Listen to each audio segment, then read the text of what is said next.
And we're back with another episode of the Lakers Fast Break podcast. It's Gerald Glassford coming right back at you here from Lakers Fast Break, Pop Culture Cosmos, where we cover the latest news and trends in pop culture each and every week, twice a week, wherever you get your podcasts. On our latest episode of the Pop Culture Cosmos, the crew from the Super BS Games Cast and I talk about Call of Duty's Return to Fortune, Concord's Nail in the Coffin, and Black Friday. They're starting a little bit early with some good deals for gamers out there. So check out the latest PCC Multiverse on the Pop Culture Cosmos, wherever you get your podcasts. Also, as well, don't forget, we just did the Inside Sports Fantasy Football latest update for your NFL Week 11, where we talked about the dominance of the Baltimore Ravens having not one, but two of the top players in fantasy football. Will they keep dominating? Plus, Joe has his picks for NFL Week 11 and more right there at Inside Sports Fantasy Football. Also, as well, of course, the guys at Lakerholics.com. I got to go ahead and message them because if I don't message them and ask them if they're doing a show, they always seem to forget themselves. So I got to go ahead during the course of the show, among everything else that I do, I got to go ahead and ask these guys in the Lakerholics if they are doing a show on Saturdays. But I don't know. So we'll see. But hopefully I will find out soon. And if I do, I'll let you know. But those are the guys at Lakerholics.com. Also, as well, of course, our good friends, Empire Jeff TV, Lakers in 5, John McCalian channel, and of course, Daniel Berry Sports Highlights. Yo! Also, as well, of course, good friend Stone Hansen. He's back tweeting at report_court. Legend, what's up? Always great to have him on our shows. Alfred Esmond as well. Please support all those guys, but don't forget to like and subscribe. Subscribe today to get the latest notifications on when we go live on the air with the latest Lakers Fast Break podcast. Legend, again, please support his channel. Always great time when you're on the show, my friend. We are just 3 subscribers away from 1,900. 1,900. 2,000 is around the corner. So go ahead and join us indeed.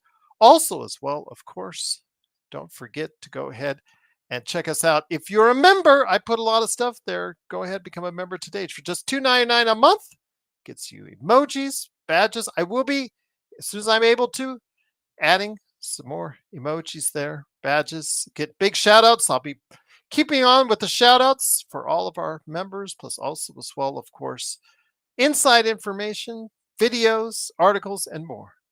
Just become a member today at $2.99 a month for the Lakers Fast Break podcast, and you'll be glad you did. So it is, of course, Gerald Glassford. Thanks so much again joining us. It was the Lakers starting their run for maybe a repeat. Oh, I hope not, because that would kill the Lakers last year for a while. But for a repeat in the NBA Cup tonight in San Antonio, facing off against the Spurs.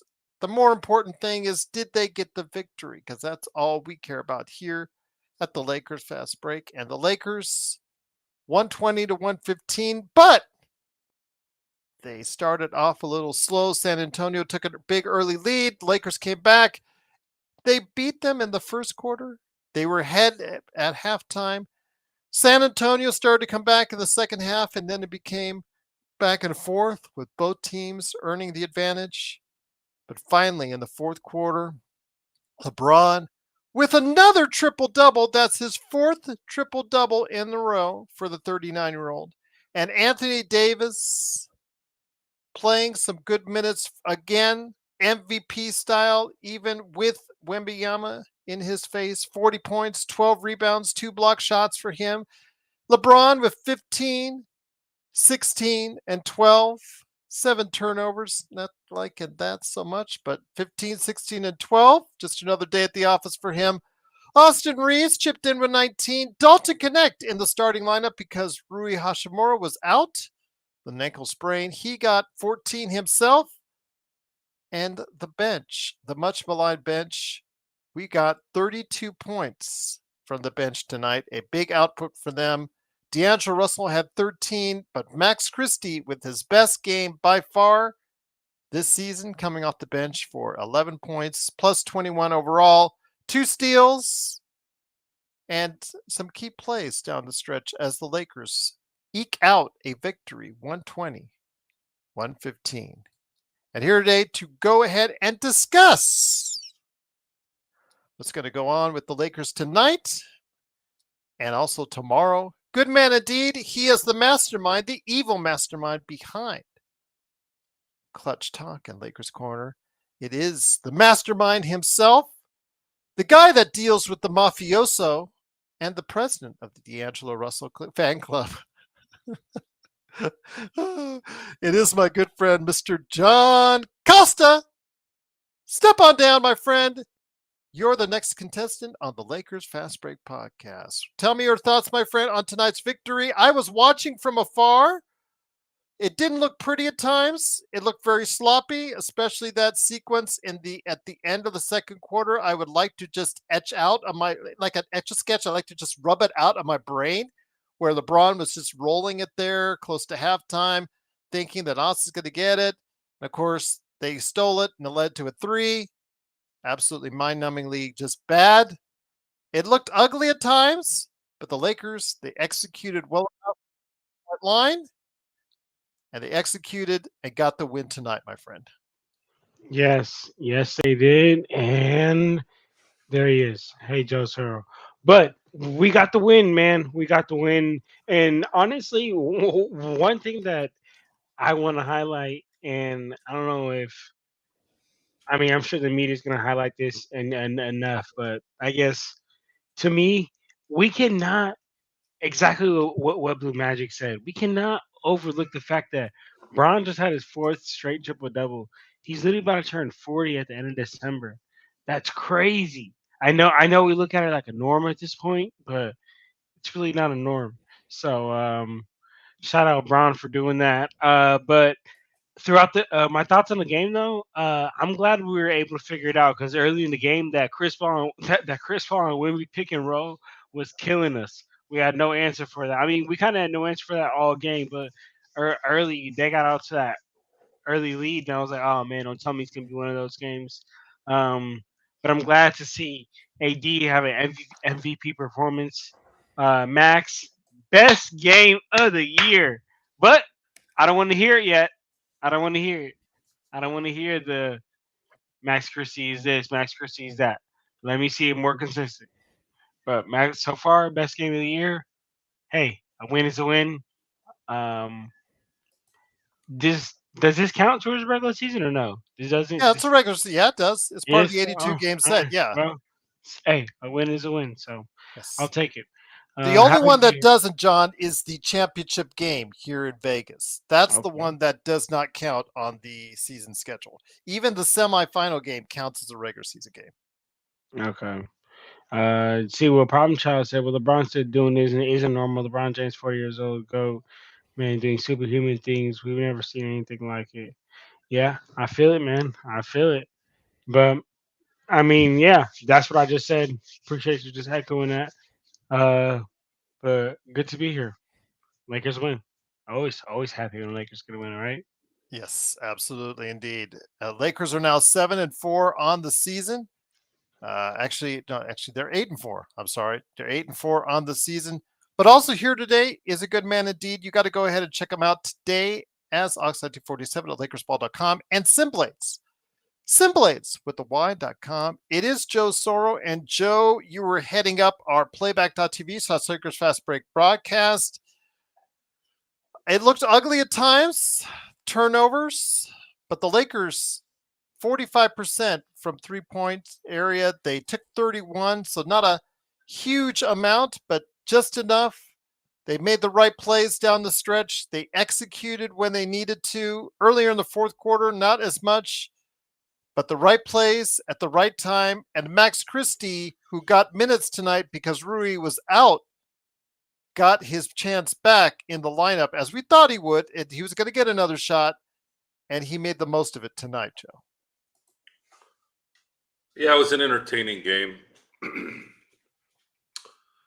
San Antonio is fully engulfed in the current NBA culture of just shoot threes and do nothing else.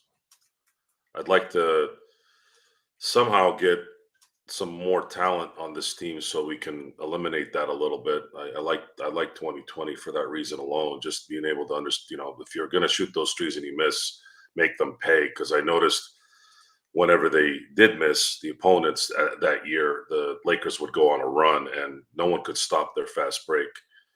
LeBron is trying to do that right now a little bit because he knows that's what this team needs. If they go too slow, they tend to not be as effective. The issue in the end, though, is he going to run out of gas? And you saw tonight that he was running out of gas. Luckily, AD and AR kind of supplanted him a little bit for about 3 minutes until that really that kind of game clinching play that him and AR ran towards the end. I'm going to look at every game as its own entity. I'm not going to focus too much on the next day or what's going to happen in a month. I'd say let's just try to enjoy what we're watching, and LeBron's given us every reason to enjoy each game with his performances. Because if we don't, it'll make the games useless in a lot of ways. So. Yeah, I'm happy with how hard they played, and I'm glad a few of the guys that were struggling finally came through. Once again, it is the Lakers winning 120-115. It is Joe Soro, aka Ox1947 for LakersBall.com, John Costa from Clutch Talk and Lakers Corner, and me, Gerald Glassford. Thanks again for watching and listening. Please like and subscribe, please. You can go ahead and get the latest notifications on when we go live with our next LFB. And also, it helps out the channel immensely, according to what YouTube and Google tell us. John, again, Max Christie, we've been really hard on the kid, but he did come today. He got the call that said he was going to be not a DMP. He was actually going to get minutes in the 9-man rotation due to Rui's injury. He made the most of it. Gabe Vincent, your miles may vary with him again. 6 points is like I think 6 points with him is like 40 points from AD. It's just like an outburst from him. Christian Coloco, he was only in there for 10 minutes, but the bench overall with D'Angelo Russell, your guy in there, 13.6 assists and 3 steals. They played well off the bench. They played adequately. At least adequately, even better. Again, 32 points, still getting it done. That's the kind of effort and productivity and output we need from our bench, John. Absolutely. It absolutely is, Joe. And maybe I think that JJ Redick might have, found the secret sauce, and that's the alternating lineups, which is something I feel like we've been saying here at Lakers Fast Break for a long time. Or maybe it's constantly keeping D'Lo on the bench. I was really happy to see, honestly, Dalton Knecht starting, and I think that Rui being out was an unfortunate situation, but I think it was one of those where we found some special with Dalton Knecht. So, hey, I think the more game time, the more playing time he gets, more shots he gets, more opportunities he'll get, better he'll get, man. He's one of those guys. He is. I know I need to take you off screen, so I'll let you go ahead and do that. Just let me know when you come back on. I'll be right back, everybody. Yep. You got it. So, Joe, it is the Lakers with that 8-4 record now. ESPN still has yet to update it. Actually, I think they're updating it as we speak right now. 8-4 in the conference. To me, that is more important than whatever this NBA Cup thing and, the point differential and all that stuff that comes into play. The fact is the Lakers are now in the top 6 as it stands right now. Again, they could go ahead into New Orleans tomorrow.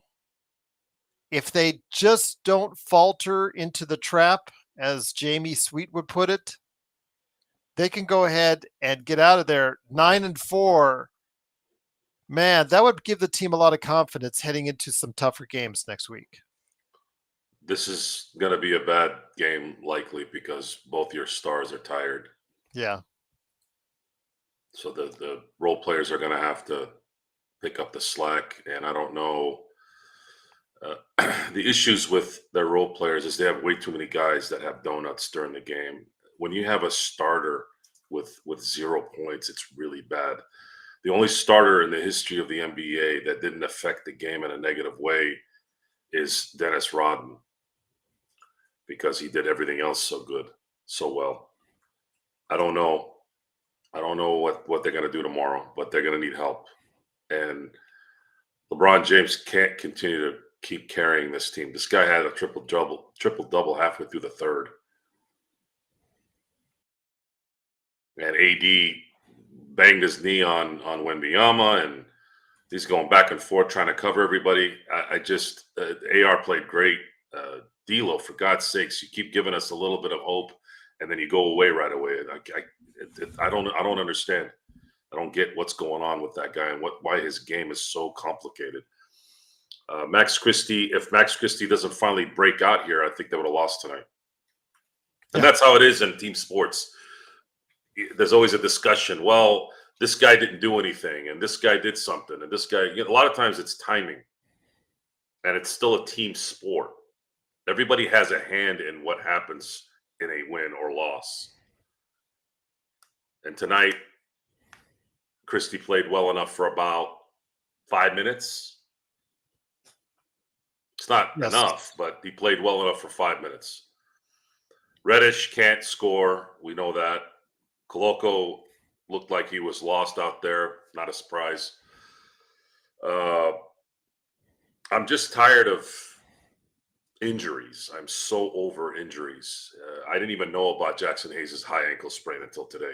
I've been gone all day, so I've been on the road. Told you this on the show previously this week. No, I didn't. Yes. I didn't pay attention. You don't pay attention. There you go. There you go. You don't pay attention to what you say. Yeah. Well, that's why you are who you are. Well, because you're wrong 90% of the time. No, you're wrong 90% of the time, and you were wrong tonight. About what? About not knowing about Jackson Hayes when I've been saying it all week. No, I don't think you said anything. I did. So, can we ever go into a game where we're not injured? Is the question. Jackson Hayes would have probably eased a little bit of those issues just because he is good at being a presence now. Can Gabe Vincent make more than one shot a game is the next question. There's a question. I mean, we're going to need all that tomorrow. 6 points is double his average on the season, Joe. We're going to need these guys to play very well tomorrow so that you can give these guys that are killing themselves a little bit of help, please. Well, again, I've been saying it for days about his high ankle sprain. Again, as the idiot he is, he doesn't listen because he's just not that smart. So since I'm right more times than he is, it's just that simple. You still have a tattoo on your wrist, so don't worry about it. And your point? Yeah, then come on. Your point. You haven't made a point. You said it's on my wrist. That's okay. Let's not get Thank crazy you, Mission 24. Appreciate the absolute super chat. 1999. Truly appreciate it. Very kind of you to say super chat challenge. Put up or shut up time, fellas. Absolutely. Thank you so very kind of you to do so. M24. Always appreciate any super chat. It does help the channel. It is the Lakers fast break. The Lakers do win. 120 to 115. Their first victory in the NBA Cup.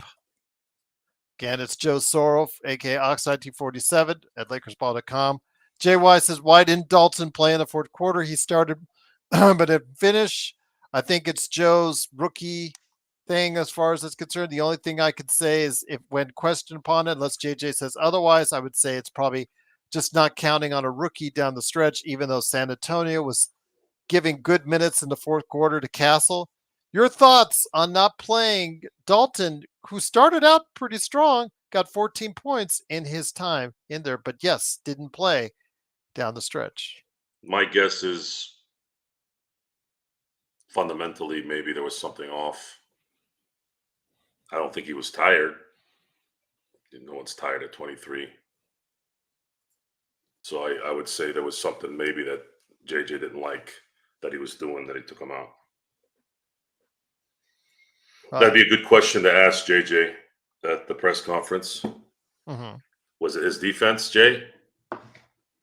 JJ's Redick's post-game message to Max Christie: when you play like that, I don't want to take you off the court. Redick says he's seen Christie play like this for months, and he's happy that he had a performance like tonight. Your thoughts on that? Because you said it was only 5 minutes long.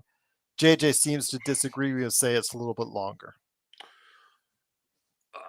Well, I'm talking scoring tonight was about 5 minutes of good basketball. I didn't see more. I didn't see anything beyond that.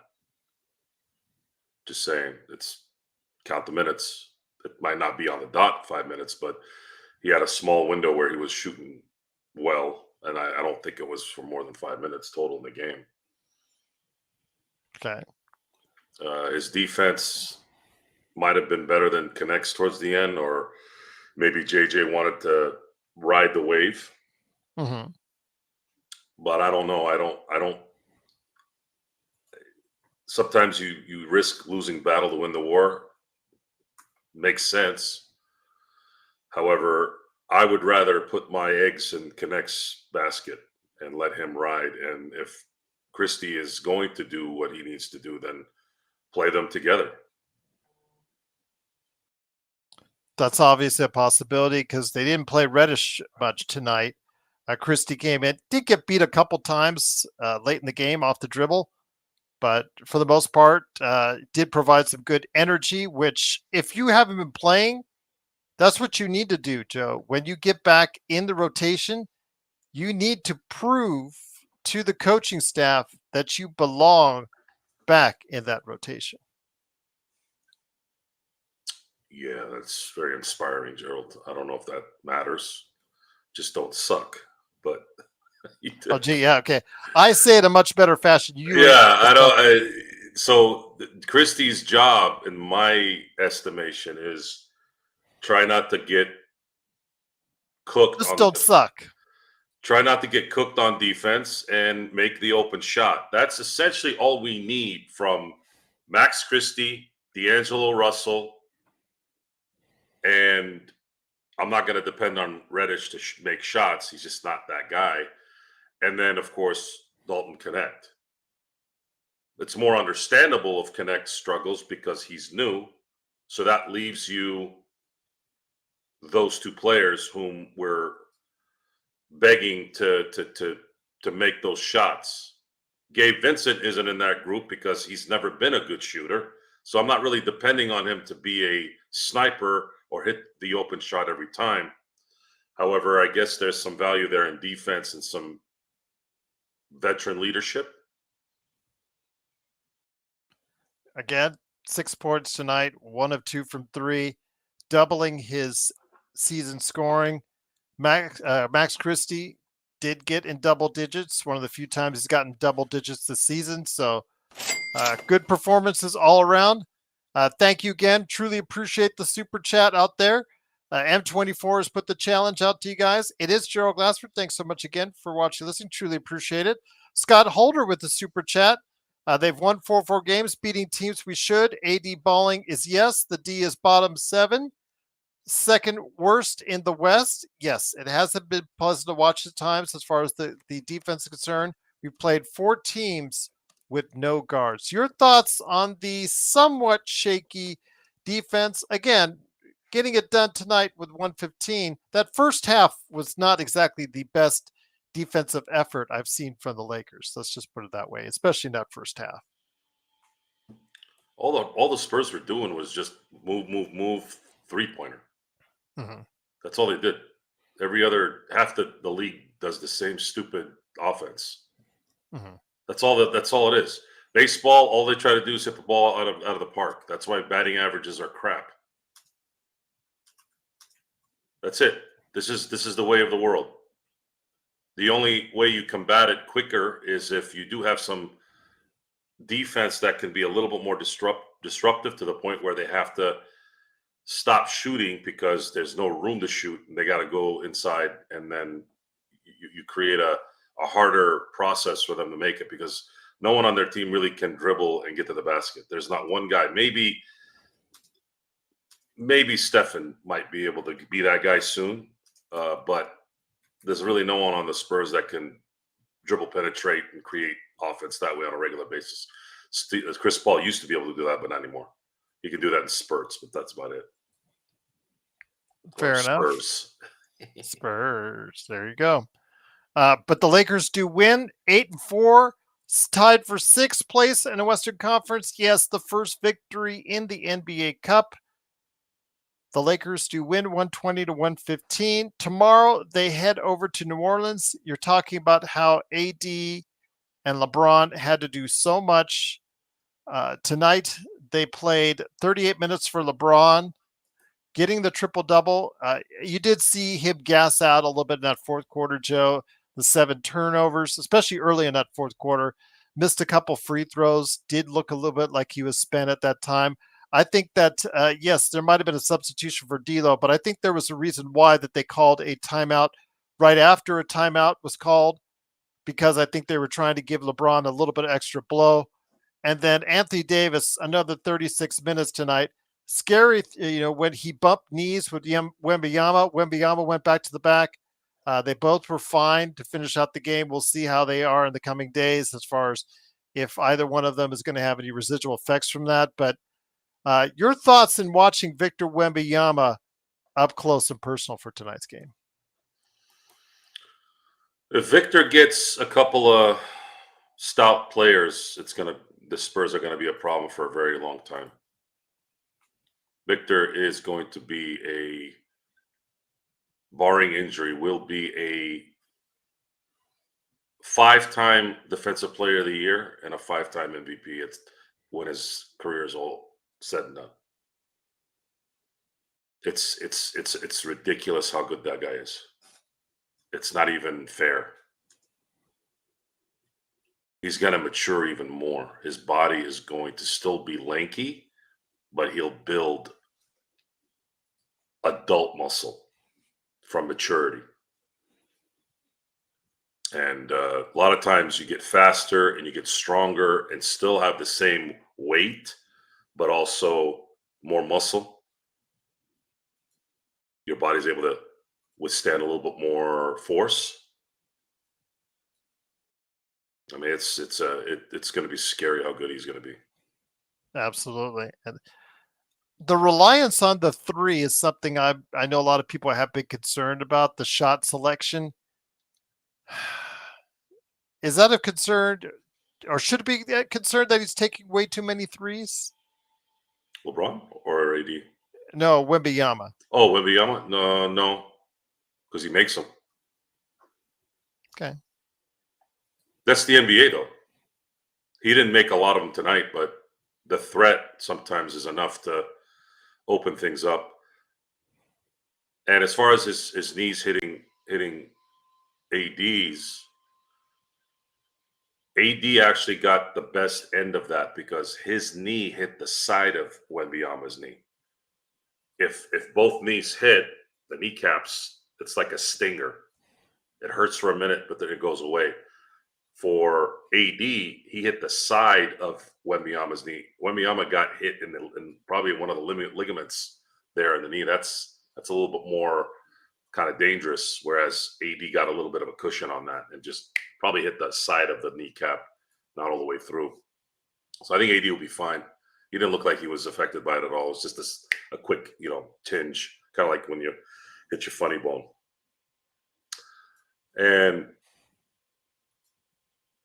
the Spurs have Castle is looking like a guy that could be something, by the way. Yeah. If I have to take something away from this game beyond the Laker thing or Wembanyama, Stephen Castle is going to be a guy that can ball, and not just ball. I'm talking he can be a problem. I agree. And imagine if he comes into his own in the next 2 or 3 years, and then you have a blockbuster trade where you get someone like Giannis. This thing can quickly turn around in San Antonio, and San Antonio needs to start looking for a new coach. We've been talking about that for 3 years. Pop needs to don't do a Ruth Bader, Popovich. Retire and get somebody else in there. Mr. John Costa has returned to us. It is the Lakers winning 120 to 115. Did you tell Vinny I said hi? Yes. You know what? I told Vinny F off because this lady that I talked to was not worth it. Was not worth it. I was like, you know what, lady? This is going nowhere. Let me get back to my stream. Okay. So, but you know what? Listen. Let me tell you one thing, though. Let me tell you one thing. Sometimes in life, especially I guess when you're making such a big decision like this, it's better to know who not to go with than to know who to go with. Okay, but when Close you're it in. dealing with the mafia, sometimes they don't like it when you say no. I'm guessing the VIG was a little too high for you. I'm the mafia. Okay. All right, Gerald. Get it straight. I'm the mafia, Gerald. Okay. All right. He is the mafia. So, Mr. Mafioso, any final thoughts on the game? Any observations during your time that you want to lay out there for your Clutch Talk, Lakers Corner, and Lakers Fast Break viewers out there, my friend? Honestly, Anthony Davis, another MVP game, and I want to see him win MVP this year. It's going to be hard with I those know it's video gonna be game hard. numbers that Jokic is throwing up there. It is. You know what? I want him to do it. I'm gonna push for that. I'm gonna push for that. That's what I'm gonna take from it. Dalton Knecht, he needs a bigger role game by game. Joe said it in playback. The star is being born, ladies and gentlemen. A star is being born. On that note, it is the Lakers winning 120 and 115 over the San Antonio Spurs. Okay, Joe, tomorrow. One thing we're not talking about is, and I think we need to start talking about this, is JJ Redick. Yeah. I think JJ Redick needs to start getting some praise for being him already. Winning and beating the teams that you need to beat, that you should be beating. For the most part, he's done a good job of that. He's laid out in the first 12 games a record of success at 8-4. So yes, what he's laying out there, the ball, for the most part, has been moving better in the offense. Obviously, offensively, it has looked pretty good. Defensively, I think it's still a work in process. But yeah, for most part, what I've seen offensively, absolutely, you can credit Felix. a lot of that. If this was Darvin Ham, this team would probably be 4-8 instead of 8-4. There's a difference. And I'm still celebrating the Dodger win. I'm never going to stop celebrating until they win back-to-back next year, and then when I celebrate more. And the Redick move, Felix, I think was really just to try and snap something out of D'Lo, who had been playing really, really bad up until the time he was benched. He had a better game today, even though Joe said at times it was still frustrating to watch D'Lo because he falls into some bad habits when he's out there on the court, Joe. I don't know if it's bad habits, more so just sucking. Okay. I'm not seeing Kwame Brown turnovers, that kind of stuff. I'm seeing the inability to make shots when you're supposed to, or not consistently doing the fundamentals, getting out quicker on missed shots, screening quicker, getting out quicker from the screen. And then it's not just D'Lo, it's everybody that's not playing well. Gabe Vincent's just shot at that point. I don't know what's going on with these guys. I really don't. I don't know why they're talented enough to do this. I don't understand why they're not doing it. Gabe Vincent was an integral part of Miami's finals run when they went to the finals and got beat by Denver. He has the ability.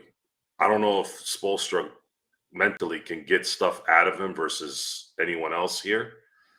It's the only explanation I can think of. But Felix is asking why he says he wished that they went after a solid point guard. well, and we all wish they could go after somebody, but there's two things going on here that unfortunately will not allow it. Number one, the collective bargaining agreement is an absolute death trap right now in the NBA. Number two, Rob Pelinka is not talented enough to work around it. Okay. And you have Genie, and then you have Rob Pelinka, who's a general manager. In the past, the Lakers used to have a owner, a player personnel guy, GM, assistant GM, and there were chains of command from there. They don't have that. Rob Pelinka is not a talent acquisition guy. He's not going to go and work in those spaces. And at the same time, he already made excuses at the press conference when introducing JJ Redick that they have to start thinking about developing more. Yeah, that was the first sign that you saw that he already was trying to cover his ass from sucking ass. By the way, Felix,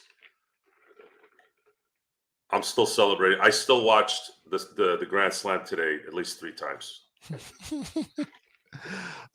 Do you guys think he says it's time to move on from LBJ and AD? I mean, they'll never move on from LBJ until he wants to move on. He dictates a lot what's going on there.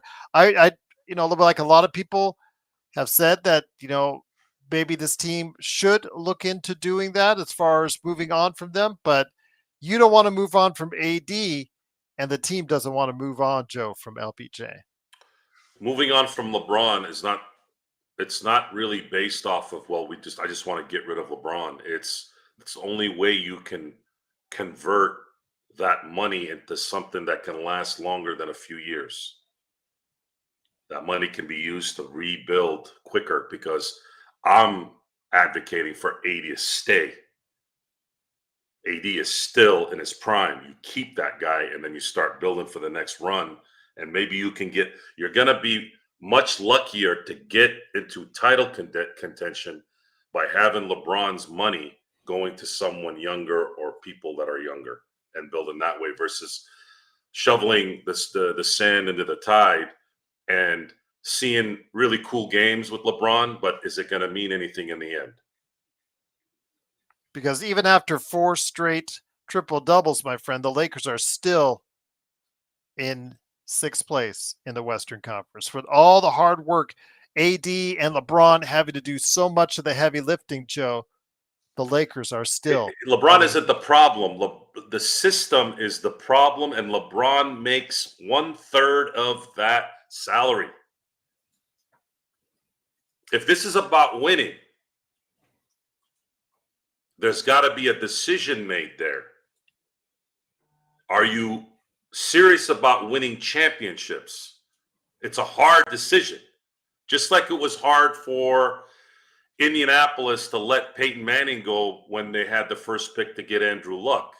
Now, the crazy thing about that scenario is at that time, that was the right call, because according to metrics, Andrew Luck was the greatest potential at number 1 in NFL history.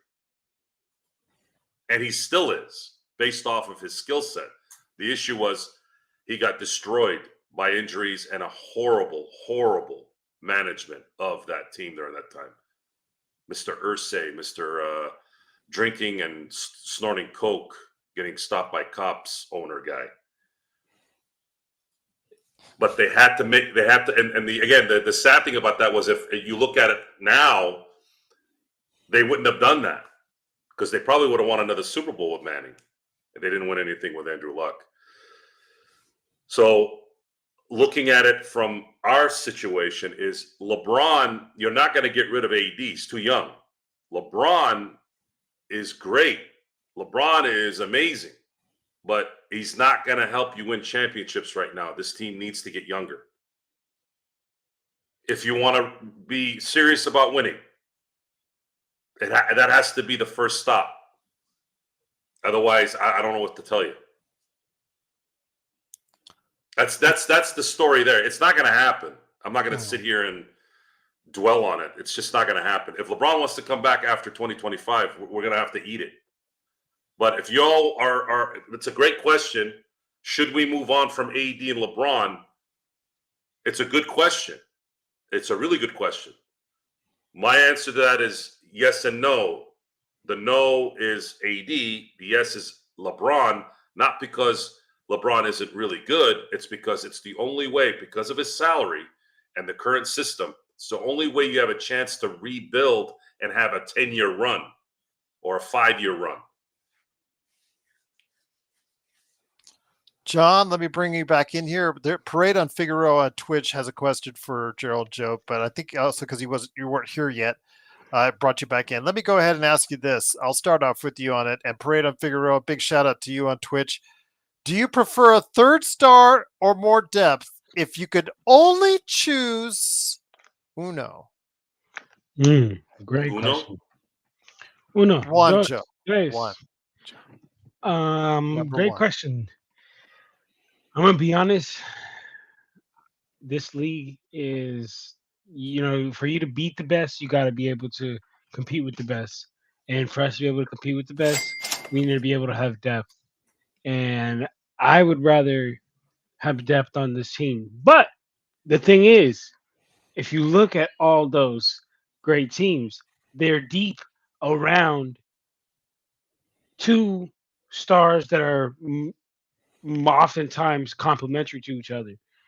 We don't have those two stars, like how Joe mentioned, that are complementary enough to where we can win a championship. LeBron is the GOAT. LeBron is the guy. I love LeBron James. Yeah, I'm the last one to be hating on him. But like how Joe said, I don't think he's in the 82 game season. I don't know if he's that guy. And like, man, I mean, this is tough to say. Man, I mean, I just don't know if we can rely on him like that in the 82 game season to be our second guy that we're like, we need you to be there so we get some good seeding. Now, if we can have somebody else because our team is so deep, kind of run that 2-man game with Anthony Davis and our team be built around that. LeBron James periodically takes over, not periodically, whenever he can, whenever he wants or whatnot. Yeah, I agree, Ref. LeBron can't carry anymore. Become playoffs. Then I say, you put the ball more in LeBron's hands because one thing I'll die on the ledge for, man. I don't care how old LeBron get. There's no play better than LeBron James and Anthony Davis pick and roll. It's just pick your poison. How you want to get scored on. So, with that being said, I guess I want to go with some more depth. I guess I don't know. That's a tough question, but what I do know is that I don't want Zach LaVine. Joe, let me ask Joe then. Joe, before we get to BTS's super chat, which I think is directly related to you, the question was if on Parade on Figueroa said more depth or a third star. It's not possible to get more depth in the NBA at the moment. So a third star would be really the only way. The third star would have to be a player that has substance that the other team needs to unload. I don't know who that would be other than probably Zach LaVine. But it doesn't look like Chicago cares about unloading him at this point. Okay. So that's the unloading part, folks. And I got to keep bringing this up because I think it's very important that everyone understands it, especially those who aren't on the show regularly. This CBA is absolutely debilitating to the NBA. It's going to take a while for these teams to start developing through the draft, which is what this CBA was meant to do. The CBA is trying desperately to keep stars with the teams that they have been drafted by. How do they do that? They make every stipulation higher and higher on trades, on how you set up your money. And then, of course, if you have good players and you make the All-NBA teams, you get the Supermaxes. and supermaxes are great. And when you factor in the city of New York or state of New York, state of California, you factor in the taxes and how those continue to go up, there's going to be less and less need for, let's say, Luka. Let's use Luka as an example. Luka is going to get a supermax in the state of Texas, which means he doesn't have to spend that extra money paying the state for state taxes, and he's getting a supermax. That's two things that LA cannot do. Now, he could go to Oregon. He could go to Portland. Could go to Miami. He could do that, but he can't get the supermax. So there's a lot of things going on here. And believe me when I say this, guys, everyone wants the supermax. It's going to take that 1 out of 30 that says, nah, the money doesn't matter. It happens. We aren't jaded in that, but at the same time, there is that exception every now and then. The Lakers have really, in terms of their current situation, the only way they can ascend from this kind of purgatory area that they're in is they would need LeBron to retire at the end of this season, because I actually do think that there might be some players available this summer, and there might be something there. And then at that point, you can make a decision on how to approach that. And they're going to have to hit in the draft, which, of course, this draft, they're not going to be able to hit squat because they don't have a first-round pick. But they did hit with Dalton, at least so far. So that's a good start. Maybe they can get a really good player for their exceptions in the free agency market next year. But this is all stuff that we're just going to have to wait for. So it's a thought process that's just this. It's too much of a deep dive, and there's too many variables to look into to get excited about. There were times like even before LeBron came, there was speculation that LeBron was coming to LA. Those things are gone. What do you hear now? Even with Giannis's maybe pinky toe coming out a little bit out of Milwaukee, you still don't hear anything. Oh, he might go to San Antonio. Oh, maybe Miami. Oh, he might go maybe to Oklahoma City. Okay. If Giannis goes to Oklahoma City, is it shape shifting? As great of an idea of going to San Antonio would be to play with Victor, is that really shape shifting? You know what would shape shift? If he went to LA, if he went to New York, maybe Miami. But Miami is not really a sports town. As crazy as that sounds, they're not really a sports town. People in Miami love having fun, and that usually is revolved around music and ridiculously gorgeous women. Before we talk about what's coming up tomorrow with the Lakers at New Orleans a little bit more, it is Joe Soro, aka Oxide247 from LakersBall.com, and John Costa, Clutch Talk and Lakers Corner. Thank you again for the super chat. Please feel free to do so. It does help the channel anytime you can, and greatly appreciated. BTS Dance Studio said Rob's got Austin. I guess he got Jay Huff. Quincy Olivari, because I think he goes QO. I think that's what he means. Quincy Olivari and AC5. Joe, you are a Rob hater. Guys, every time I don't agree with someone, that doesn't mean I'm a hater. Come on. Can you get out of your generation shithead for a minute? You're a hater, Joe. No, you're a hater. Jesus. It's on you. It's labeled on you, Joe. I mean, seriously, you guys don't get what you want, and and right away the guy's a hater. Tell me what Rob has done to warrant anything. Tell me. What do you mean? Oh, he got Olivari. Olivari isn't playing. And Jay Huff, guys, didn't you watch the Memphis game? Did you guys forget that? What exactly are you guys basing this hate on?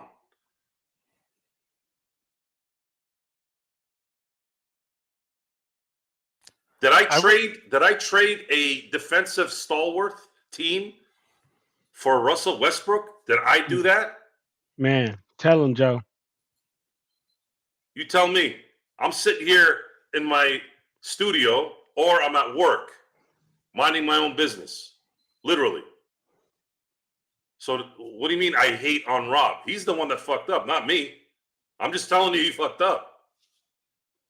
And what do you mean he got Olivari? Like, what does that even mean? He got who the hell is Olivari? Olivari's played well in preseason. What's he gonna do? And what's Jay Huff done? Oh, he made the Memphis team. Who gives a shit? Didn't you see Scottie Pippen Jr. too? Couldn't make a layup when it mattered. Folks, this is NBA basketball. This isn't a daycare where everybody wins. Everybody gets a prize. This is not about making the first round when you're a motherfucking LA Laker fan. Okay? You want to be happy about going to the Western Conference Final? That shows right there who you are. You know how many Western Conference Finals I've seen? Yeah. They usually win those. Oh, and they also usually win championships. 6 in my adult 33-year viewing life. That's a lot. That's a lot. And they've won 9 of those Western Conference Finals too in that time. And they've gone to 11. So, hater. It doesn't matter if you think I'm a hater because you're thinking that. And if you believe it, good for you. The reality, when you come back down to earth, is we hold everyone accountable for their shitheadness. And Rob has done a lot of shitheadness stuff when he didn't have to. Joshua Dietz says, Joe is speaking facts. Gerald, by the way, do you think Knecht should be starting from now on? At this point, if you're not going to start D'Lo, which I would probably say is a good thing because he seems to be playing better off the bench, yes, I would start Knecht. I've been an advocate for that for quite some time. Let the kid take his lumps. Let him go ahead and learn because, again, I think that he is probably our best option as a scoring option right now, and having him play with the LeBrons and ADs more often and get more reps and get more touches from that only will make him better and make him a more valuable player for the Lakers in the long run. John, do you concur on that? Or do you think he should be spearing up the bench once again? No, I believe he should be starting. I do believe, like I've always said, and you know me, Jared, I think that starting lineups are fluid and they're kind of based on lineups. And I mean, they're kind of based on matchups, but also I don't see any, and I mean, please somebody tell me, I can't think of anything off the top of my head, but I don't see any matchup where D'Lo's better in that starting role than Dalton Knecht. But with that being said, you never know come playoffs because maybe come playoffs we need more of a boost off our bench. Never know. But for now, I think we found a good role for Dalton Knecht. Number one way to get comfortable out there playing basketball is seeing that ball go through the hoop. So I say, put it up, man. Put it up. Get your shots, K4. Felix on Facebook has another question for you, Joe, based off of what you just talked about with Rob Pelinka. Is it just RP or is it the whole front office? No, it's the ownership too. Mainly the ownership, honestly, because she's the leader, she's the shot caller, and she's not structuring this executive branch correctly.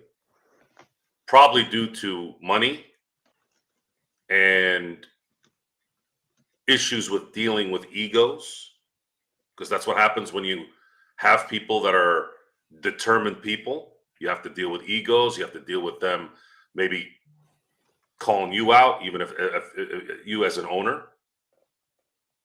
This is what happens with bad ownership. This is why I had mentioned Jim Irsay from Indianapolis. That guy's a complete knob.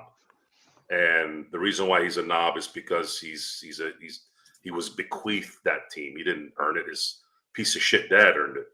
And then, of course, his piece of shit son took over. And Jeannie has no business running this team. She's not equipped to run it. She doesn't have she doesn't have the wherewithal to run a NBA basketball team. There's too much emotion there. And then Rob is the security blanket due because of the relationship, which is always the same bullshit with her. It's got to be some lineage to Kobe or some other thing with her dad or some kind of Laker. Those days are over. You need someone in there that knows what the hell they're doing, that are with the times. Okay. And that's important. That's important. If you want me to give Rob credit for anything, at this point, Knecht was a no-brainer if you followed college basketball. We are very lucky to have someone like Stone Hansen. Unfortunately, he had to move to freaking Tennessee, and his timeline's all jacked up. Otherwise, I think he'd be on here more. But Dalton Knecht was a no-brainer. This time, he might have learned his lesson from screwing up a year ago. But I will give him credit for hiring J.J. Redick. That's a GM decision. More often than not, is getting a coach. After he lost out on his first candidate. Well, I think that might have, and the Lakers have a habit of missing out on certain coaches and actually coming out ahead on their second. Worked the last choice. time. Yeah, it worked twice. So Lou thought he was worth more money, declined. Monty and more Williams, years. Wasn't it also years? Yes, I think they were offering 3 years. He wanted 5. Yes. Monty Williams, I don't remember the salary structure there, but I think that had more to do with the fact that I think he felt more comfortable coaching in Phoenix. He turned the job down, and then the Lakers got the best possible coach at that point, which was Frank Vogel, which I still think should be the starting although J.J. Redick is starting to change my mind a little bit. I wanted to go ahead and mention to both you guys, but Joe, it was directed towards you. Parade on Figueroa on Twitch. I lost it. It appeared for a second. I almost lost it, so I got it back up for you. As far as great name, by the way. Yes, it was. That was probably, and I wasn't there, but that was probably that was probably tied with the best parade LA has had since with the 09 parade, the Laker 09 parade, from what I heard. He said, Joe, it's hard to win in the NBA. I'm not the biggest Rob fan, but he did bring a chip, and chips are hard to win. Gerald, do you agree? He did bring in a chip, but you see, he just is not able to sustain good moves. Parade of Figueroa, it is similar to what have you done for me lately? This league is built on what have you done for me lately? And lately, in the past 4 seasons, 5 seasons, or in the season since they won that title in the bubble, they have made a lot of poor moves, starting with Alex Caruso. You could go into some of their drafting choices. JHS has been a disaster. Maxwell Lewis has given them nothing, and they spent money to get him, just to move up in the draft to get him. The same thing for Max Christie. They spent a lot of money on him. Who are they bidding against? Yeah, he had a breakout game today of 11. So it was a positive game. I want to be positive on Max. But again, we're talking about a guy who is relied on, and the team had a lot. And quite frankly, Rob had a lot of faith in when he signed him to that contract. So he has made a lot of mistakes over the years. Remember when we had the world's oldest team 3 seasons ago? Like it was a 2012 NBA All-Star team, but it was year 2022, 2023. So yeah, he is not backed it up by providing sound decisions upon that. So yes, he did bring us a chip, but can he sustain that level of excellence? He had one good trade deadline, which you do have to give him his flowers for, where he brought in a whole array of talent that got them to the Western Conference Finals. You could say what you want about how it was weak or, they had the right circumstances, blah, blah, blah. Yeah, they did get to the Western Conference Finals, but then they got blown out by Denver, which shows they probably weren't in their stratosphere. He needed to make the changes necessary to get them into a better position. And even this year, the Lakers have had, could you say, Joe and John, could you say they've had a little bit of a soft schedule to get this 8-4 record? Which is, but they've won whoever's in front of them. So credit them for doing that.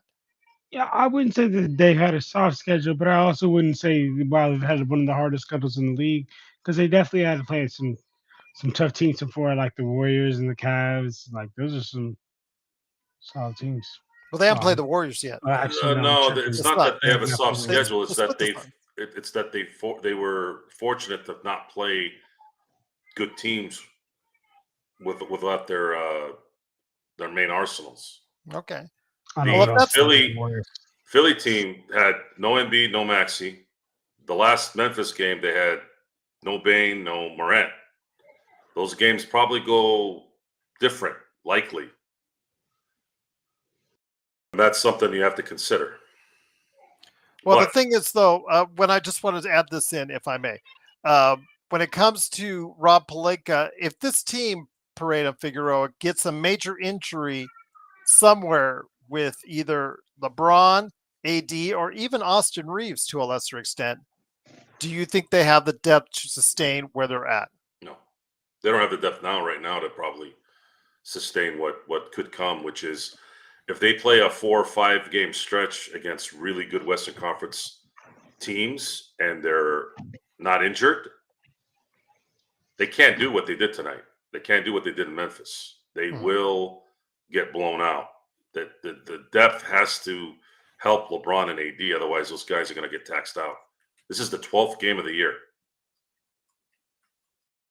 12th game. You still have 70 games to go. John? Yeah, I'm sorry, John. Go ahead. No. I didn't know you were finished because you had that pause. That's why it's better to just focus game to game at this point. Okay. Because we'll not only exhaust the fans and the viewers, but you'll exhaust yourself. I can exhaust myself in private. Fair enough. John, when it comes to Rob, I can understand from the aspect of what Parade on Figueroa is saying with Rob Pelinka. He did get us a chip. He helped guide us there. So we do have to give him credit for that. But overall, the number of winning seasons or playoff seasons under Genie as a whole, I think is right around, I used to total out every year, but I think it's still like 50-50 or whatnot. Because those years when she first owned the team were pretty rough. But when it comes right down to it with Rob, again, what we've seen since winning that championship has been very much a mixed bag, John. Yeah, I mean, honestly, Joe said it best, man. When we had the blueprint and we traded away all those pieces and we got rid of all those pieces and I think it was Pradon Figueroa who asked the question earlier of like, is it just Rob or somebody asked? I think it all starts at the top, and that is Jeannie. She runs this team like she wants to make money, not like a team that's seriously trying to compete and win. And I think that's where it all starts. And you can't be successful because whatever the head of the snake does, the rest of the body will follow. And the rest of the body doesn't follow winning formula, winning tradition, man. So yeah, Lakers front office is screwed. I ain't gonna lie. Hernan, I still don't want him shooting threes. Let's just put it that way, because he is normally a 30% shooter. And if he's gone on this binge where he's made 2 of 3 in 2 straight games, that's got him to 40%. Again, check it out at the end of the season and you'll see where he's at. And the averages don't usually lie. It's 29%. I still don't want him to shoot threes because he's going to fall in love with it. The Lakers are going to ask him to take him. And that's when the Lakers are really a downfall. He should be taking shots closer to the basket. When he hits the threes, that's great. That's fine. It's timely. But yes, the more chances he shoots at threes with his career shooting averages, yeah, I wouldn't trust it. You're talking about 13 years of 29% shooting. he could be an anomaly and start saying he's a good shooter now and start thinking and believing and start acting like a good shooter now. But the odds say otherwise, Hernan. So I definitely do not want him shooting more threes. I want him shooting down low.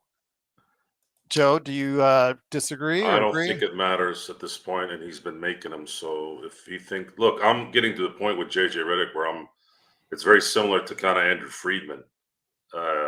Not in terms of the same results. Andrew Friedman is becoming a potential Hall of Famer here, if not already a Hall of Famer from an executive standpoint.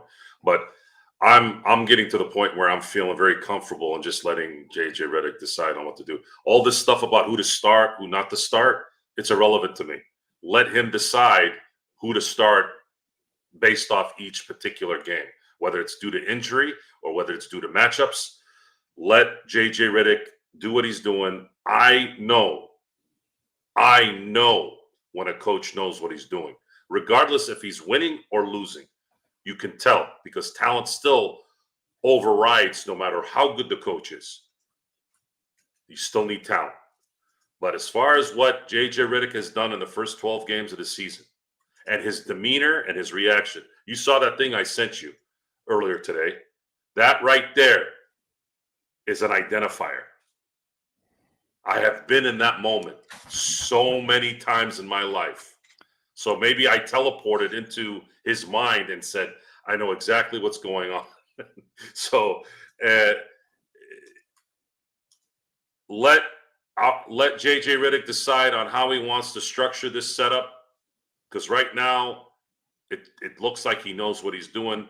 How it plays out in the end is still to be debated because we don't know how this is really going to truly end. We have exactly a month until trades can actually go through on all players, except for the few exceptions where guys sign during preseason. December 15th takes care of the majority of them. Now, there are players, like if they didn't deal anything, if they just had a regular contract that wasn't messed with over the course of the summer, they could be traded right now, like Walker Kessler. But if they have had any action over the course of the summer, then it's either December 15th or January 15th. So, yes, Hernan, I get asked that question anytime he makes it. But when he misses a few in a row and that average starts to creep into the mid 20s, the low 20s for a little while, like last season when it went down to 18%, nobody was asking me that question. It's funny how that is, isn't it? Funny. I just get the statistics don't usually lie. He's 29% for his career. He's making them now, but if he starts bricking a few, then I suggest seriously he goes to the basket and he shoots them from there because he's much more efficient and he's much better down low for the Lakers. All right, Joe, though, a good win. Are you doing a nightcap? No? I think a lot of people are going to be watching the fight. Okay. Which you didn't call a fight, by the way. You said it's a circus. I'm sorry, the circus? Yes, the circus. That's going to end up as a draw? Yes. You're going to see the UFC fight tomorrow. That's a Stipe Miocic. That is a real fight. Although I do think that John Jones is going to whoop him. Really? Okay. I kind of like Stipe, but you're right. John Jones is, when he's on his game. Until he loses, I'm not going to believe anyone can beat him. Well, when John Jones is on his game, there's no one better. But he's that guy. He's like, sometimes he just goes off. And yeah, he just, so yeah. M24, no nightcap tonight, but yeah, we'll go ahead and call it a night. We wish you a great evening. Hope you enjoy the fight. What do you guys want to do? You want to do a nightcap while the fights go or the circus is going on? Well, I got a hard out anyways at 9. So Hernan says, I'll stand by AD shooting threes. Joker doesn't, and we see how that goes. Well, Joker's a better shooter from outside Hernan. Beggars can't be choosers, folks. This year there is no room for any of us to say anything at this point. I said Tyson, but Joe has a draw. So Dyson Daniels playing good defense, He's, Xbox. Paul's not going to lose because then he's done. What other fight are people going to watch him? Just don't. I don't know. It's all fixed. Everything that guy does is fixed. All right. I'll do a nightcap. Let's do a nightcap. All right, we'll go ahead and transition over the nightcap for the last 45 minutes. I like to. All right, I'll do a nightcap. Okay, go ahead, and I'm gonna sign off real quick, and then I'll come back on. All right. So go ahead, sign off real quick. I'll get you off screen there. It is, of course, the Lakers fast break. I'll finish it up here.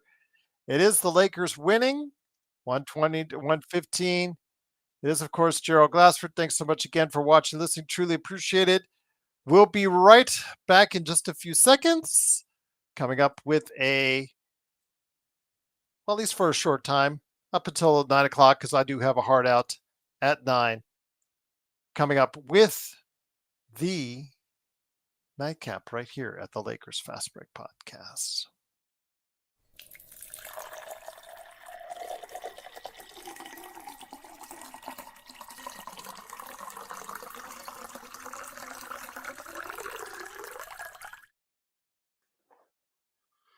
Welcome to the Lakers Fast Break Nightcap Special Edition Circus Boxing Guy Fight thing. I'm your host, Joe Soro. You begged for the nightcap. I got to give the audience what they want. That's just what we do here, folks. When the audience wants something, you got to give it. You got to tell the audience, yes. That's how it works.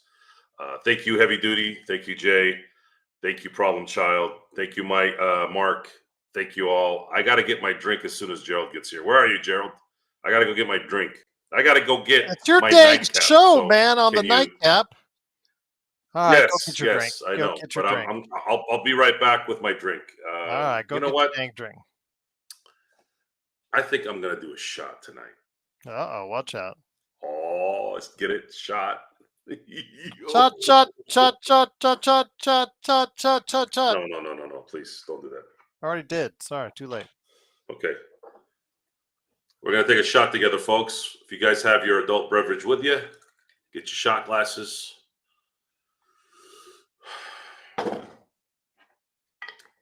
We're going to christen this evening with some real sports and some fake sports. Salute to everyone.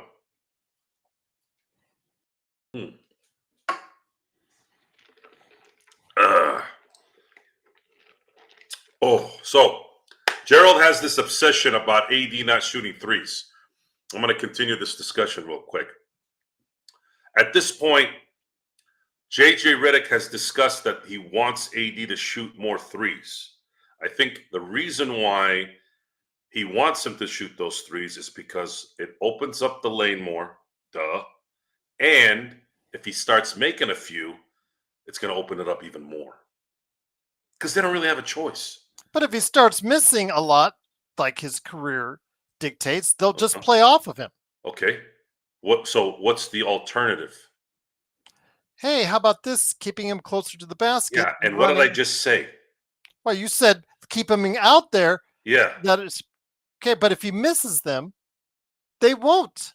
What's the alternative if he doesn't do that? The alternative is clogged lane, and you still can't do shit anyways. So you might as well take a chance on him hitting those shots because you got nothing else to do. Because he clogs up the lanes when he takes those shots, and if he misses them. No. Yes. And he hasn't been missing them for the first 12 games.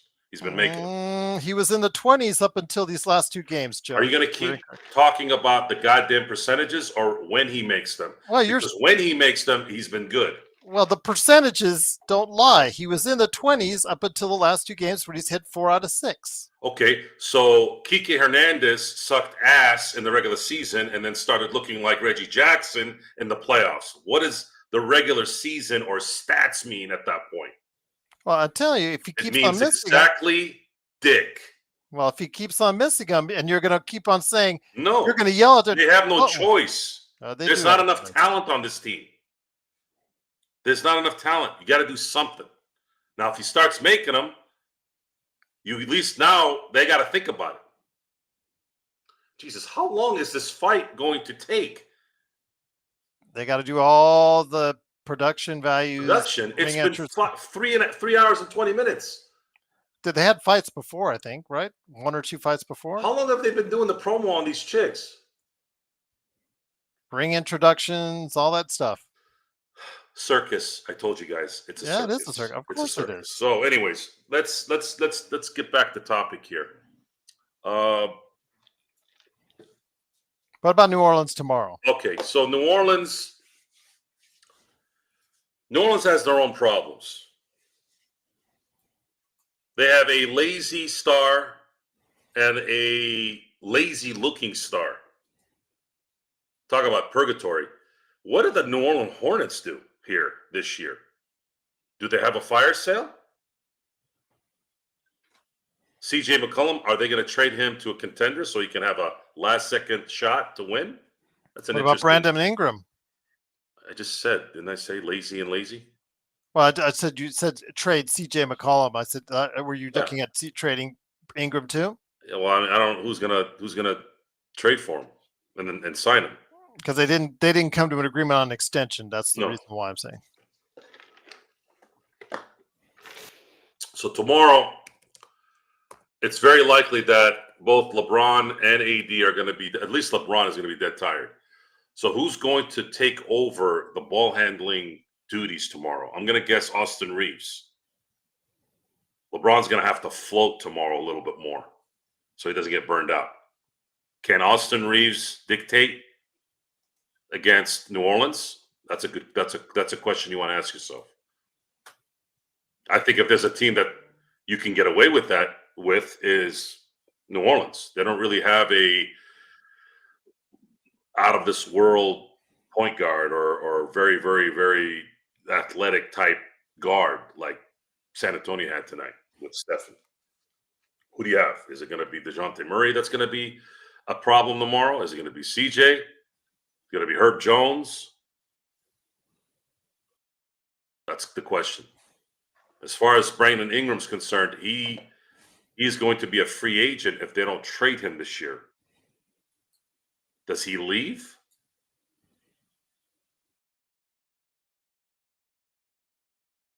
I already took a shot, Hayek. Do you want me to take another one?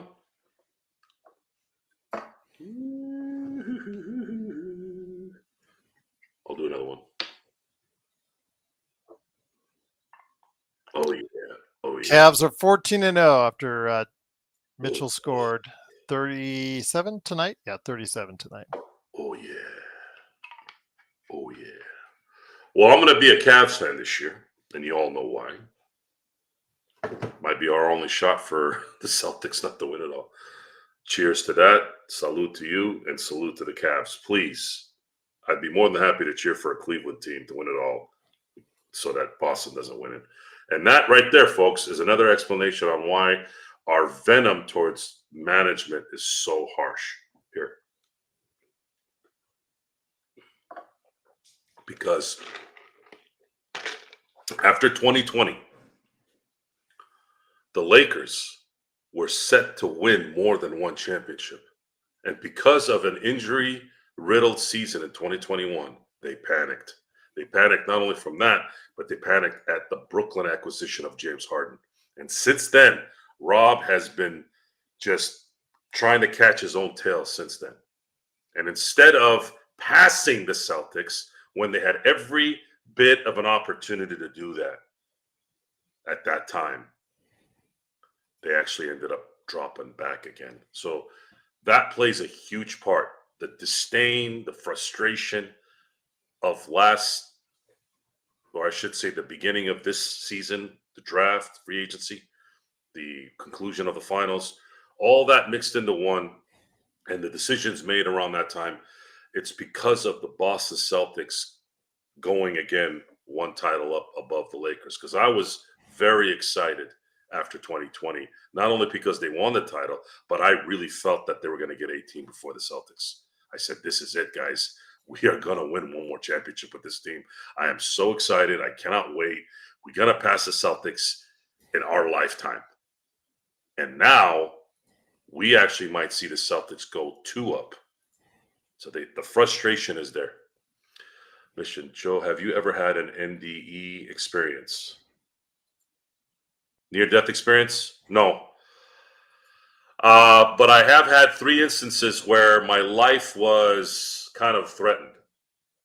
The first one was skiing, and I turned into Thor.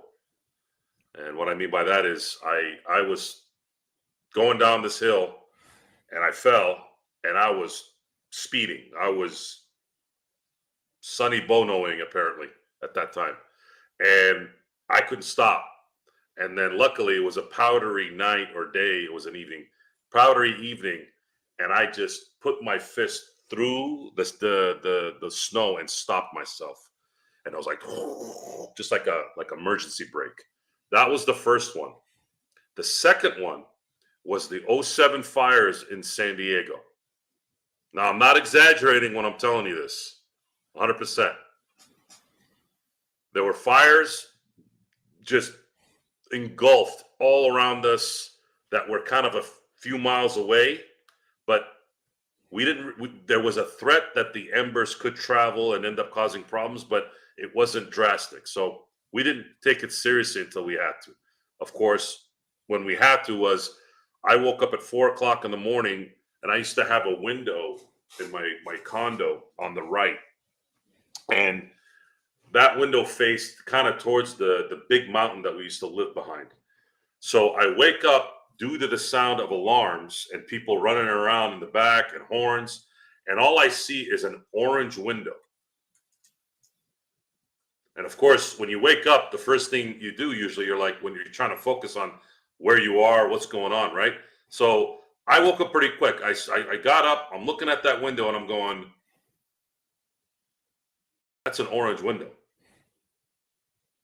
I get up, I peek through the blinds, and I see an entire,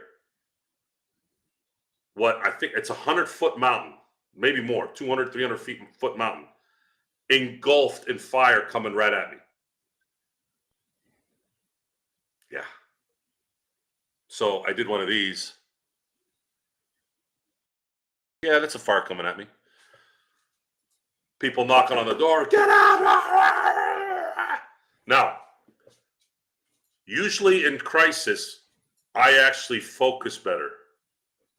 So I was with my then fiance, now my wife, and she was frozen for a few seconds. Like you could tell, what are we getting? What are we getting? Oh my God, frozen. And then I said, get whatever you think you can get right now, and we're gone. And it was understood. I was pretty focused, and she was in a panic mode, quickly calmed it down and said, our life means more than anything in here. So we get out, get in my truck, and I swear there was a line from here to Egypt, people waiting to get out. And I'm sitting there going, I ain't waiting for anything. I get out in and around that complex so fast, you would have thought I was Mario Andretti in his prime. I got out of that complex, was on the freeway, no joke, in 20 seconds. Went to my uncle's house. He was 10 miles away, more inland. Long story short there, 6 hours later, they got evacuated. Then I finally went down to Mission Valley, down to San Diego, and I stayed there. I knew that everything there was a concrete jungle, so I knew there wouldn't be a problem with the fire catching up over there. But for 2 weeks, we lived with my buddy until we went back. Luckily, nothing burned. We had Spanish tile in our condo, so I don't think the embers got through it. The only thing I had to do was I had to clean soot from the backyard, and I was the happiest guy on the planet that I only had to do is sweep up a bunch of black soot. Everything else was fine. The last one was probably the worst one. Last one, I got sideswiped by an old man in an Econo van on one of the most dangerous roads in California.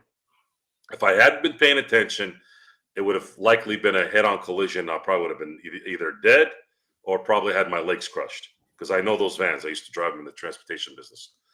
So as I'm turning a blind corner, which is what this road is, from Inland Empire of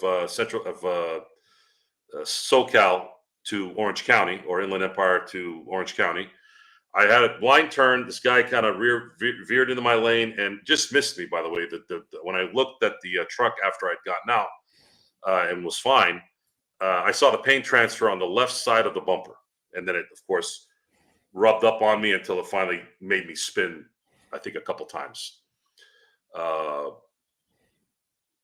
That right there was the one, because that road also has cliffs. So if a lot of mountainous areas and a lot of cliffs. So I could either hit the mountain or I could veer off the mountain, for depending on where I'm at on that road. Luckily, I was paying attention. I was able to control the truck. I did a spin twice, and then of course the truck was totaled. All the airbags went off. My left side was, everything had been bent in from the truck, but I was able to get out with no injuries and no broken bones or anything. And that one right there was probably the one that was the closest in terms of probably getting close to dying. Okay, so we're looking at Taylor versus Serrano. They're in the second round with 1:10 left. Let's see here. I don't know much about these girls, so I can't really say too much about them. Joe leaving out the part where he ran over a couple people on his way to the freeway. They know you so well, Joe. Joe, my parents went through a similar experience with the fire and saying SoCal wildfires are insane. Yeah, man, it was pretty nuts. I know this is going to sound weird. Well, maybe you guys know me well enough. You won't think it's weird. It was an adrenaline rush. I actually liked it. The fire thing, I liked it. When I think back on it, I liked it. The rush, the ability to think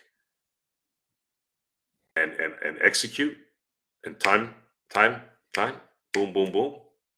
Yeah, I actually liked it. There was an adrenaline rush.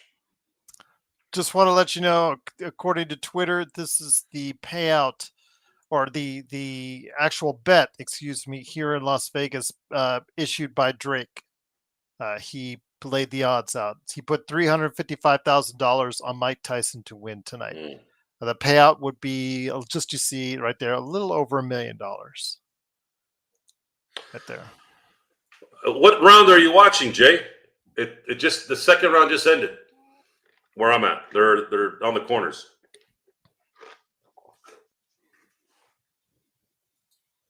Yeah. So yes, just like many of these fights, the main event is not going until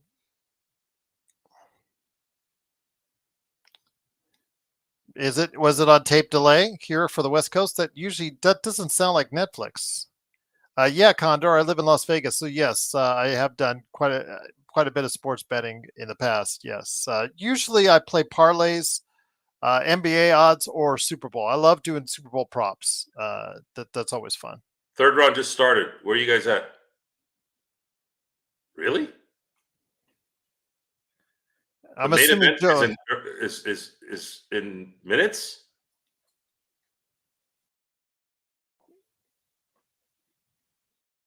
Okay, because we're trying to There's figure no it way out. I'm not behind, am I?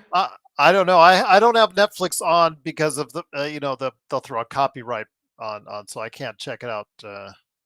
See what's How the going hell are on. they gonna just do it on your phone? They can't see shit. I don't have Netflix on my phone. It's just on my TV. All right. I'm trying to look and find out if somebody's got not a legal feed of it, but just updates. Let me see here. Hold on. It's got live updates. See, like USA Today has live updates supposedly. So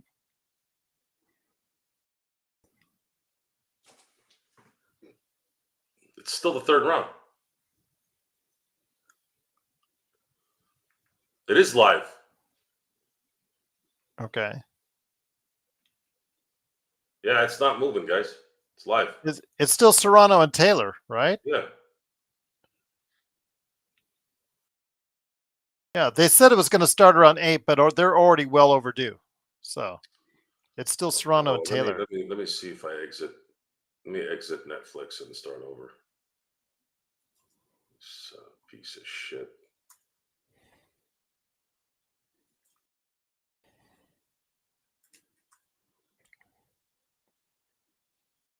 Okay, what does Yahoo have? Yahoo! Actually, they've got underrated NBA coverage. They beefed it up this past season, off season. So yeah, it's just Taylor and Serrano.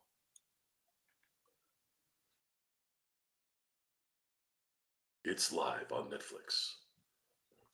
Resume playing. What the fuck does that mean?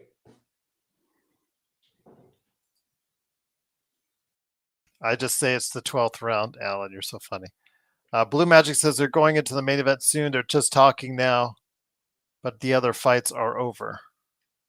Yeah, I'm way behind. So are these updates.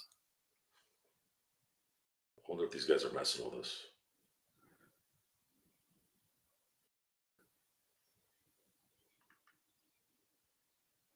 Oh, okay, yes.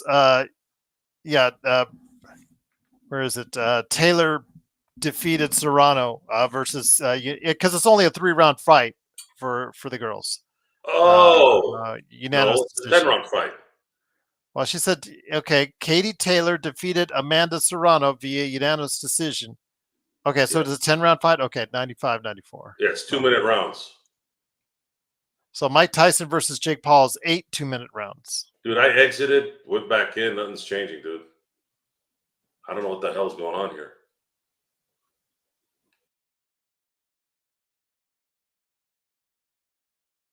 All right. This is great radio right here for everybody listening on You guys liking this? You guys like this nightcap? I thought I was live, but my slider said 8:39 p.m. I had to fast forward. Oh, Taylor won. Yeah, I saw the results that said that Taylor won. Very interesting. I don't know what to do here. All right. Well, let me go off screen and see if I can see it on Netflix. I'll be right back. You keep them talking, Joe. Yeah, sorry guys. I'm gonna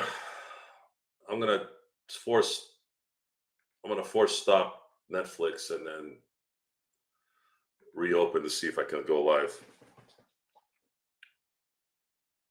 I did. I'm trying. It's not working. Anyways, so tomorrow, let's talk Lakers. Let's get back to the Lakers real quick before the fight gets on. Tomorrow's going to be a tough game, guys. I think the boys are going to have to back up. They're going to have to back up LeBron and AD tomorrow, man. Otherwise, we're probably going to. You can't let those guys bust a tire, man, this early. Yeah, guys, my thing is it's not moving forward, dude. Hold on. It's not moving forward at all.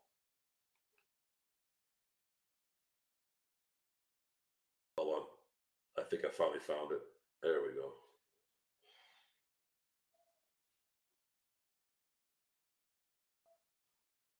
I found it. Yeah. There we go. All right, I got it, guys.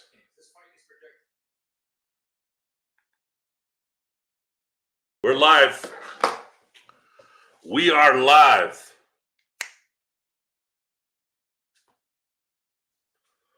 Too many people on, right? Watching this stupid ass circus. Watch the fight on your phone or laptop. Nah, I'm tired of looking at my phone. You there, G? Yeah, it's still loading for me because they're right. It is. There's so many people watching. It's overloading the system. So everybody, because I just saw it on Twitter that everybody's complaining they can't hold the feed. I'm loading. I'm about 65%. So to our audio listeners, I'm sorry we've had to fumble around. Can't blame you if you guys fast forwarded to the end of the show. All right, now I finally got on. It's still just commercial after ad after ad after ad after ad after ad. DraftKings, weigh in. I see their numbers, I see their specs. Yes, I understand. For the 90th time, he's 58 years old. Great. It's 8 2-minute rounds, Blue Magic, if the USA Today article is correct. It's I cannot rounds. believe that boxing has stooped this low. Why? This is an embarrassment. This is Just come on. This is the sport that also had Don King as a promoter. Come on. First of all, Don King is a great promoter. But he would have done this. This is a charity event type thing. This is not real boxing. Well, you got Rosie Perez in the middle there. And they had those two dildos from Dallas. What the hell is Jerry Jones doing there? Why? Because it's AT&T Stadium. Do we have to look at Jerry Jones every time there's anything in Texas? It's not like they're doing anything anything for the piss football off team. ever? Go work on your team, dude. What are you doing yapping about boxing? You don't know shit about boxing. It is going to continue, Alan. That's why we did it. See, even the feed, Joe, I could tell because there's so many people watching this. I have like a circa 1992 VHS feed right now on my TV. It's not 4K, it's not 2K, it's not 1K, it's like 0K right now because it's so distorted because of so many people are watching this feed right now. It's hilarious. See, we're just seeing replay after replay after setup after setup. Yeah, this thing is going on forever before it finally gets to the fight.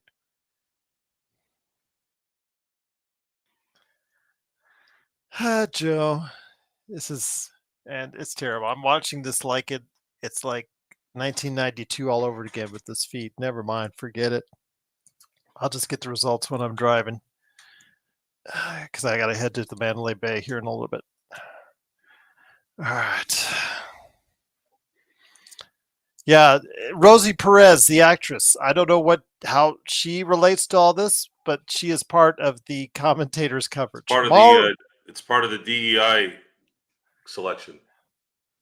Roy Jones Jr.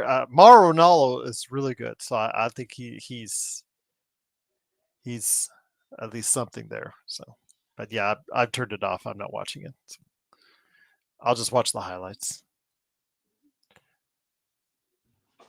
But Joe, where are we here? Yeah, let's finish this up then. If you guys go on to watch, you guys are all distracted by it anyways. Let's just finish this up. Some of them want us to be announcing it while the game of the. Yeah, I'm not going to stay on that long. I got to shut it down before then.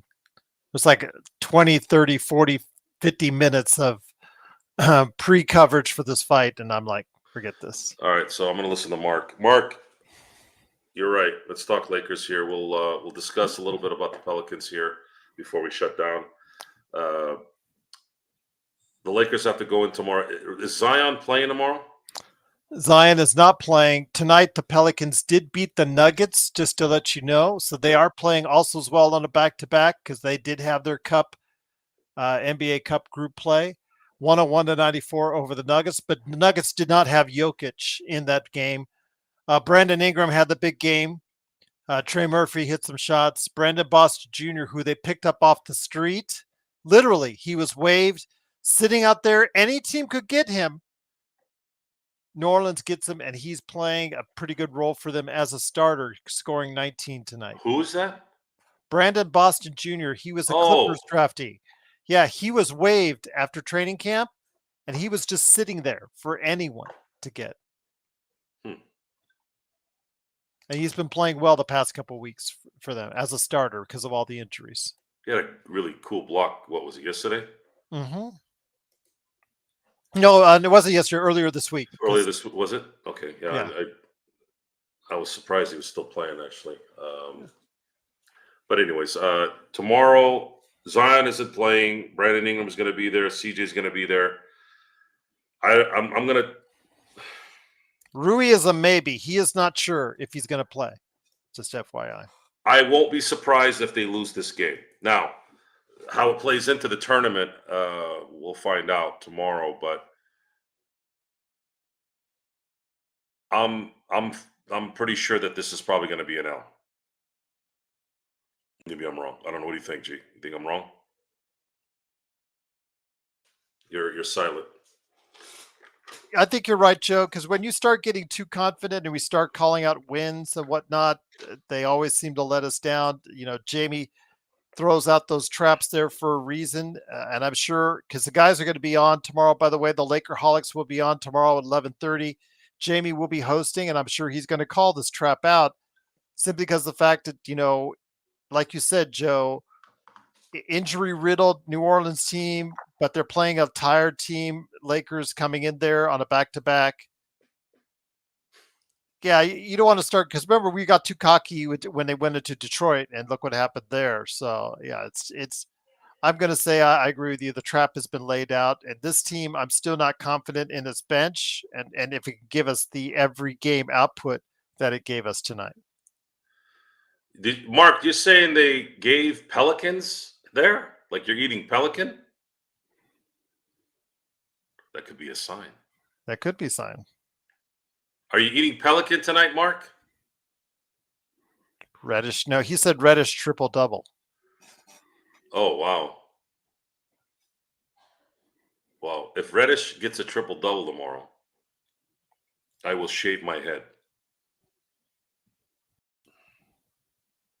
On here. Seriously doubt that happens, but okay. Mark it. Pardon the pun. Mark it. Let's shave my head. Or what I'll do, if you want, I said shave it. I'm a man of my word. Or I'll shave my head in a male pattern baldness way, and then I'll have to shave it afterwards. But then I'll do a show with that. How about that? Make it put a little caveat in there. Would that work? Yes. And it doesn't matter if the Lakers win or lose. If Cam Reddish gets a triple-double tomorrow, I will shave my head like I have male pattern baldness and do a show like that. I'm just trying to figure out where I'm gonna have to go. I'm picking up one of my girls at the House of Blues. She's watching a concert right now with her friends. Yeah. House of Blues at Menlo Bay is a good venue. I really recommend it. Really good views from there. Oh my God! There's a new announcer. Alan says he'll sell it. Okay. You said you're going to shave your head if Cam Reddish gets a triple-double tomorrow. Alan says he'll sell his house in Australia if he gets it.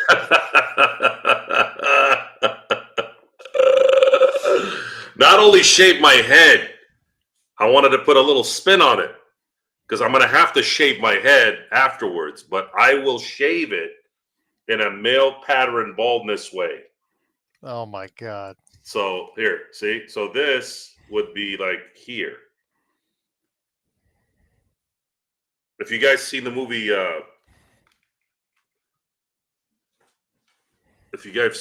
Just Friends, remember when he goes back to his old town and the guy that was the popular guy 10 years earlier, he ends up having that fake bald.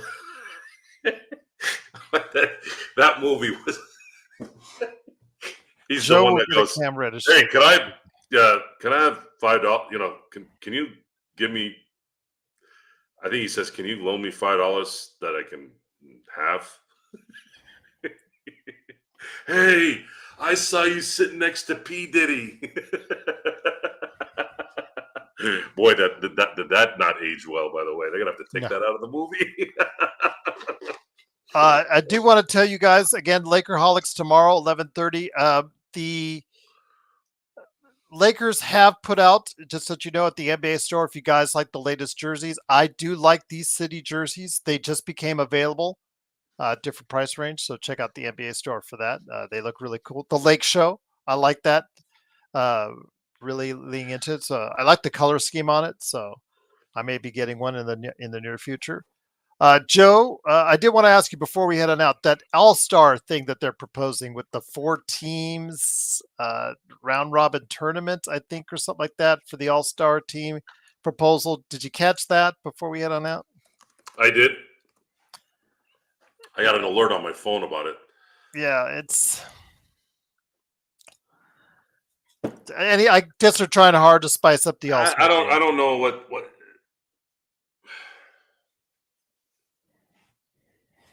At what point do these assholes just take pride in the job?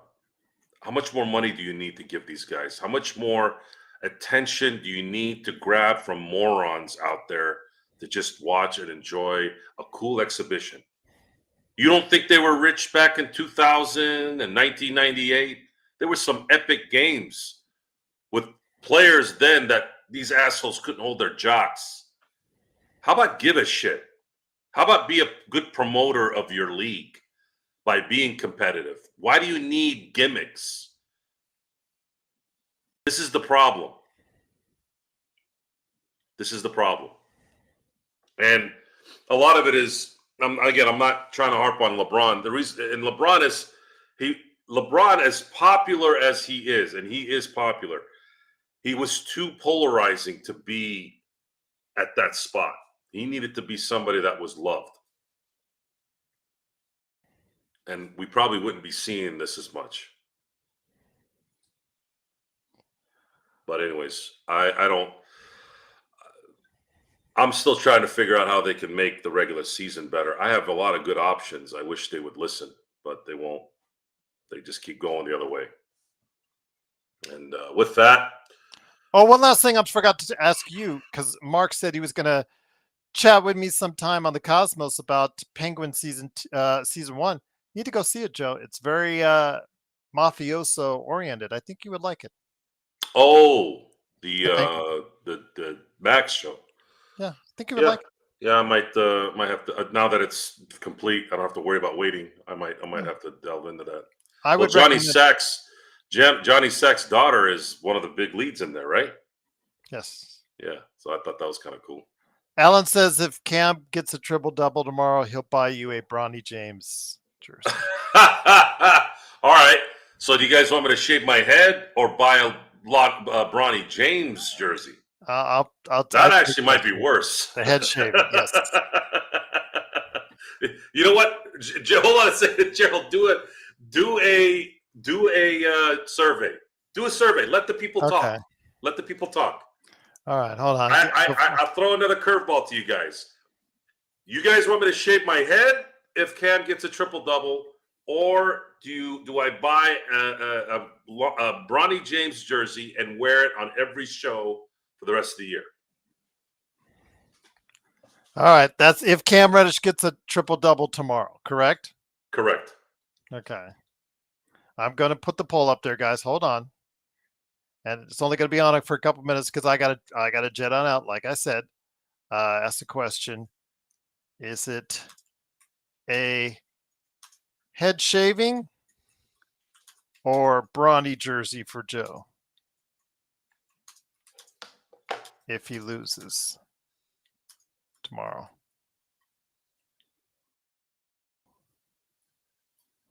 Bronny jersey and head shaving. All right. All right. And away we go. Start that poll, baby. I'm rooting for the head shaving. You can't have both there, Mark. Got to pick one. Head shaving. Alan makes a good point. Hair grows, guys. Bronny all year would be funnier. Oh, they're giving you the bailout on the Bronny jersey. Head shaving. My hair will grow back in 3 weeks. But doesn't matter. The memes that we could make out of that would be tremendous. That's funny.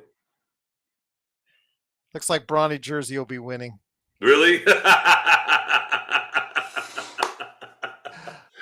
Oh, man. I would love you to do an FFF rant on Bronny while you're wearing a Bronny jersey. That would be kind of funny as a meme. So yeah, there you go. That is no, Mark, I'd shave my head. I can wear a hat. No one would know. But you have to do it on camera. My hair is already short. But you said you would do it on camera. Yeah. I go back and forth. Sometimes I go dark, sometimes I'll do the pepper. It just depends on the day. Jesus, this thing keeps stopping. All right, guys. Again, it's a Bronny jersey. Okay, so. Bronny jersey it is. Yes. Thank you for being here tonight, folks. This nightcap was a little kind of muddled, but apparently everybody in the world is watching this damn fight. It's going to make me watch it now. But thank you for being here tonight. If you guys want to contact me on Facebook, it's Johnny Blade. Right now it has Statue of Liberty of Freddie Freeman. Please message me anytime if you have any questions or want a dialogue. If you want to reach me on Instagram, it's Sinblades_turf. And if you want to reach me on X, it's Joe Soro LFB. If you want to directly email us, you can email us at LakersFastBreak@yahoo.com. Tomorrow, the Lakers face the New Orleans Hornets on the back end of a back-to-back. Zion Williamson isn't playing. We're going to probably find out tomorrow morning if everyone is playing tomorrow other than probably Jackson Hayes and the usual suspects like Christian Wood and Jared Vanderbilt. But until then, I want you all to have a good night, have a safe one, enjoy the fight, and until next time, we'll see you next time.